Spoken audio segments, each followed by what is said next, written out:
10th class के सभी students का आज के इस वीडियो में बहुत बहुत स्वागत है। स्टूडेंट्स, आप सभी के लिए लेकर आए हूं 2018 से क्वेश्चन जो 2 नंबर का 2 मार्क्स वाला और काफी इंपॉर्टेंट क्वेश्चन बन सकता है क्योंकि ये क्वेश्चन 9th क्लास की है। तो हो सकता है कि आप भूल गए हो, 9वीं क्लास पढ़े, काफी समय भी बीत गई, तो रिवीजन के लिए आप इसे पढ़ें, देखें, समझें। बार बार देखते रहने से दिमाग में बना रहेगा। ऑब्जेक्टिव क्वेश्चन भी इससे रिलेटेड आ सकती है।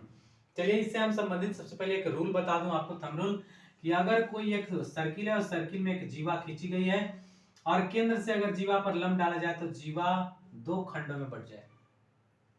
केंद्र से अगर जीवा पर लंब डाल देते हैं तो जीवा 2 खंडों में बट जाता है। एक बहुत ही अच्छा रूल होता है, बड़ी काम की है। अगर इसके ठीक विपरीत अगर ये कहा जाए कि अगर एक वृत्त है और एक जीवा है, जीवा के मध्य बिंदु को केंद्र से मिला दिया जाए, जीवा के मध्य बिंदु को अगर केंद्र से मिला दिया जाए तो यह जो क्या बोलते हैं, रेखाखंड हुआ, यह जो रेखाखंड हुआ वो भी वह इस पर लंब होती है। अर्थात जीवा के मध्य बिंदु को केंद्र से जोड़ने से वह जो रेखाखंड बनेगा वो भी वह क्या होगा, उस जीवा पर लंब बन जाएगा। चलिए, खैर यहाँ जो क्वेश्चन है उसकी अब बात करते हैं। लिखा है कि एक वृत्त की त्रिज्या 13 है। ओके, एक वृत्त की त्रिज्या कितनी है? 13 सेंटीमीटर की त्रिज्या। जैसे जैसे इंफॉर्मेशन देता है उसे चित्र में डालना आवश्यक होता है। उसके चाप कर्ण की लंबाई 10 है। चाप कर्ण का मतलब जीवा ही होता है। चाप कर्ण और जीवा में कोई फर्क नहीं होता, इसे याद रखा जाए।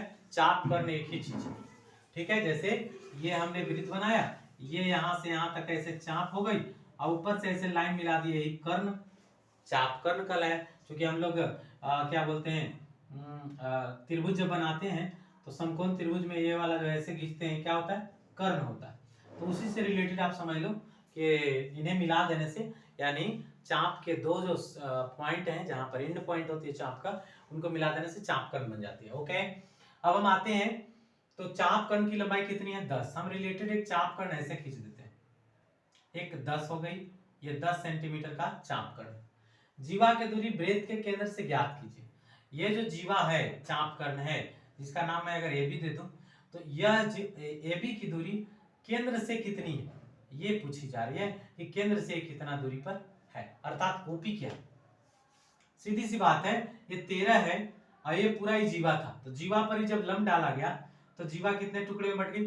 रूल इस पर काम करेगा, इसलिए मैं फंडामेंटल बताता आवश्यक हूं। इससे क्या होगा कि आपका सारे फंडामेंटल ठीक होते रहेंगे, ऑब्जेक्टिव भी ठीक होगा, सब्जेक्टिव भी ठीक होगा, तो काम का चीज यहाँ बहुत जल्दी मिल जाता है। इसलिए यहाँ से जुड़े रहें, शेयर करें, सब्सक्राइब करें। आइए, ये 10 है तो टुकड़ा होगा 5 और 5 का, ये 13 है, 5 है तो कितना हुआ? 12 हुआ। कैसे हुआ? ओपी का लेंथ निकालो, रूट के अंदर घुस जा, 13 का स्क्वायर माइनस 5 का स्क्वायर। हमें 5 पता है, 13 कहाँ? 5 पता है तो 5 का स्क्वायर। 13 का स्क्वायर क्या होता है? 169 माइनस हो गया 25, फाइनल होगा 144। 144 का वर्गमूल कितना हुआ? 12। तो ओपी हमारा कितना आ गई? 12। ओपी बराबर 12। ओपी क्या है? केंद्र से इस जीवा की दूरी। यही निकालना था बॉस, हमने बड़े आसानी से निकाला है। इसको और भी तरीके से फिगर बना सकते हैं, हमने इसको टेढ़ा बनाया था। आपकी मर्जी, ऐसे जीवा खींच दो, केंद्र से ऐसे लंब डाल दीजिए, इस पे ऐसे मिला दीजिए, 13 है, 5 है, 12 है, सीधी है। कभी टेढ़ा कभी सीधा, हर तरह से बना लेना चाहिए ताकि दिमाग को एक पॉजिटिव मैसेज मिल सके, कभी गड़बड़ाए हड़बड़ाए नहीं। Thanks a lot for watching my video again and again.